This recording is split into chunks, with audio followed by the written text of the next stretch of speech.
Welcome to Local Rockstar, the musicians you never heard. Hi, I'm Bill.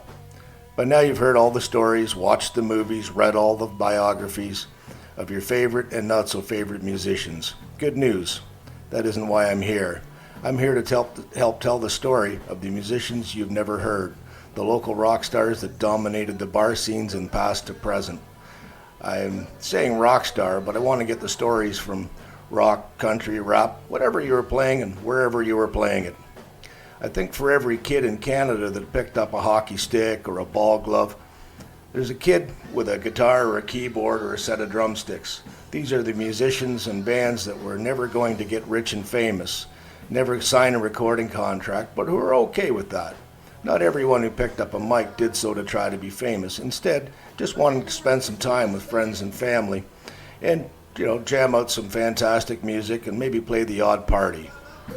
My reason to want to tell these stories is simple. Without knowing the people involved or the geographical area, not that it's a secret, that these stories happened, I think you will find them interesting, entertaining, and I think they need to be told. There was a band that set up in my living room on a Wednesday evening when I was in grade 7 to practice for a weekend gig. Yeah, Mr. Harmon didn't buy that as a reason for not getting my homework done. Maybe I can find Russ or Mort and find out what that band was actually called.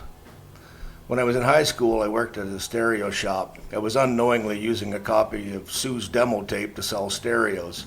I don't know what happened to Sue, but I want to find out. She covered Blondie better than Deborah Harry. There was a popular bar band that I knew from the 70s, perhaps even before. I knew two members. As far as I know, they never met. At the time that the band stopped playing, they had no original members. One guitar player became a neighbor of mine many years later, and his daughter would occasionally pop by and give me a few pointers. As far as I can remember, I wasn't learning anything. Being about 15 years old, I was too obsessed with the notion that I had this hot older girl in my bedroom. To be totally clear, absolutely nothing was going to happen. I was a dirty little hillbilly, and she was only there as a favor to her dad. My best friend got a guitar when we were about 10, so we immediately sat down to write lyrics, because that's how shit gets done when you're 10. He moved back to the big city, and I have no idea whatever happened to those songs, but if I ever hear the lyrics, I'm going to expect writing credit.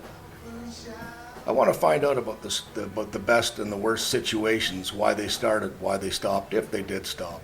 I want to play a few bars of whatever they were doing, as long as I won't get sued for copyright.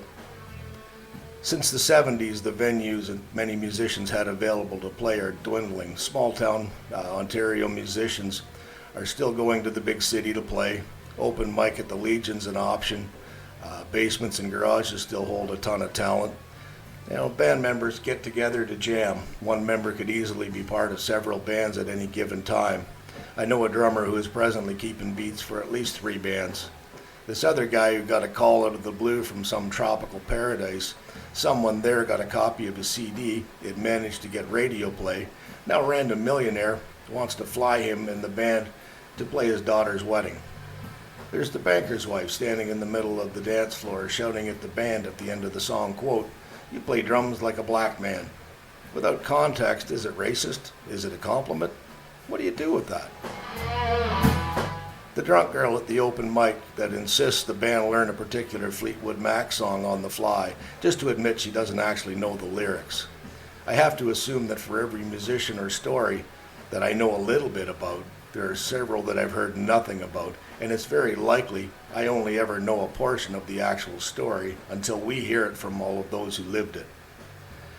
My goal is to pop back here from time to time with another entertaining story and tell as many as I can before they're lost to time.